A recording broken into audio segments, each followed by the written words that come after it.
break out that power tie and throw down a fat beat on the bongos. We're getting smashed with Donkey Kong.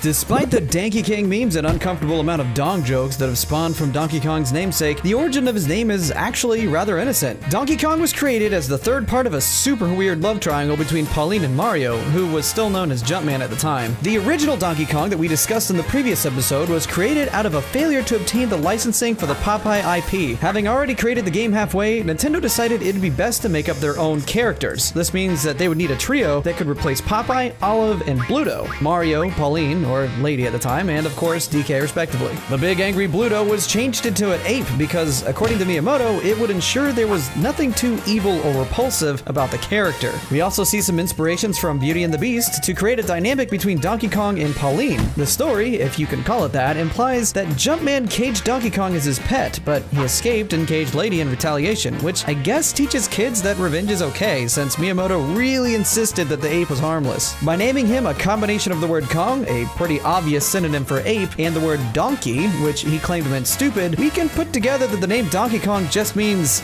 stupid ape. Hey, it could always be worse. People could not know what your name means at all, like mine. There are a few follow-up NES games that fleshed out the family more with Donkey Kong Jr., but when Nintendo released Donkey Kong Country for the Famicom/Super Nintendo, he returned with a new look, supporting cast, and a more advanced style of gameplay. Rare was given mostly free reign to evolve the character for the new system, and they gave him a more friendly look for his first time as the hero, complete with his iconic red tie and goofy face that we're all too familiar with at this point. I'm not gonna get into the family tree here, but I will mention that Cranky Kong is canonically the original Donkey Kong that stole Pauline way back then. This series also brought most of what we know about DK today, like his stereotypical love of bananas and his feud with the Kremlings. In Smash, we also see a bit from his repertoire of moves spawned from those games. The Country series continued without its namesake, letting the rest of the family take the lead, but DK himself wouldn't be playable again in a main game until the series made its shift to 3D with Donkey Kong 64.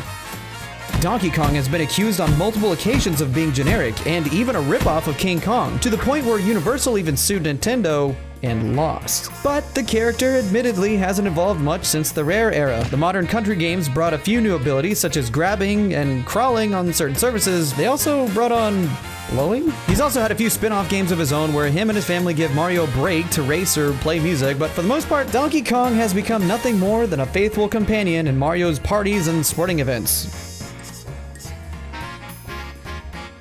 Thanks for watching, and I hope you learned something new. If you missed the Mario episode, click the link here. You can also click on my round head to subscribe for more, and I don't know what's going to pop up in that second box, but it's bound to be good. So, until next time.